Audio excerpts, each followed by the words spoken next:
When we started this, we didn't have a huge business, but we had huge influence with a few people.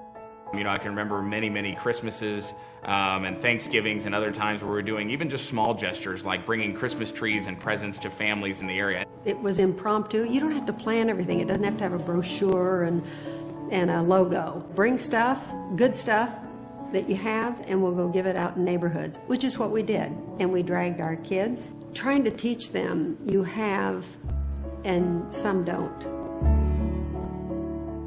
The more we began to acquire, the more we began to pursue success, the more we felt like there needed to be balance, because real success isn't just about how much you can get.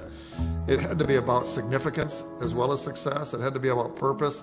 It had to be about making a difference in people's lives. I think a lot of this we got from being around Rich and Jay. They were generous.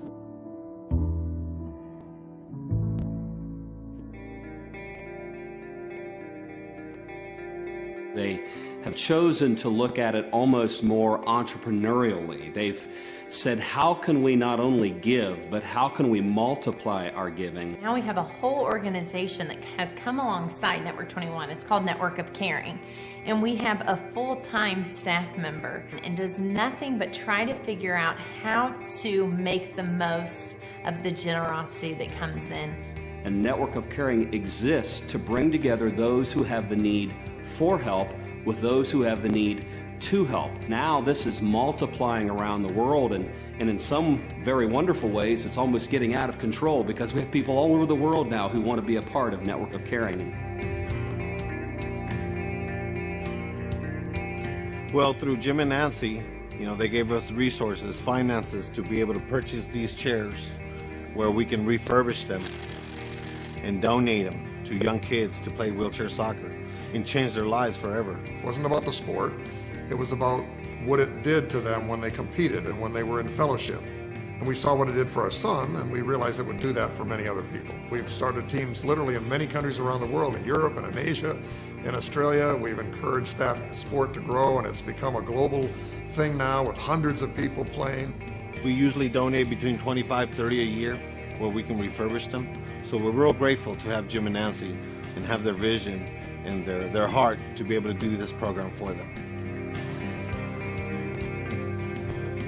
Read about it in Reader's Digest. And this engineer had figured out how to deliver a wheelchair for like $50, $60. I thought, well, that can change a life. Anybody can afford $50 or $60.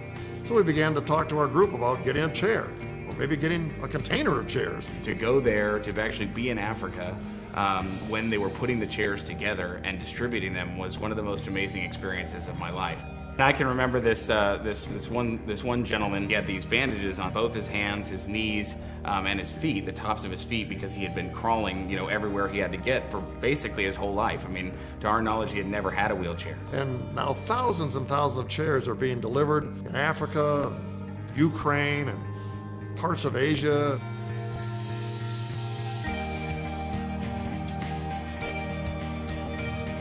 And the World Vision came along some 20 years ago and encouraged us to pick out a particular village in Africa. And that was a powerful example to us because I think originally there were 6,000 orphans in that village. We sponsored them all through people in our group.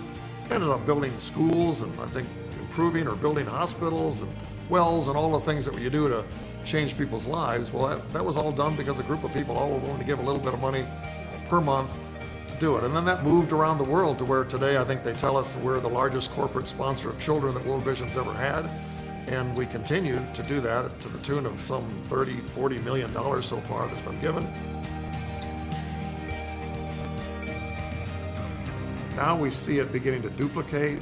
Leaders are coming up with their own ideas. We're able to impact many more people than they would have had they just tried to do it themselves. They have planted seeds that have encouraged and led other leaders to do great things. It's the little things that are done that we don't even know about. That's what excites me. I think there's hundreds, thousands of things that are being done every day because of the mindset, and we don't get those reported back. My goal is to get those listening to go do something. 10 people. Organize them and do something.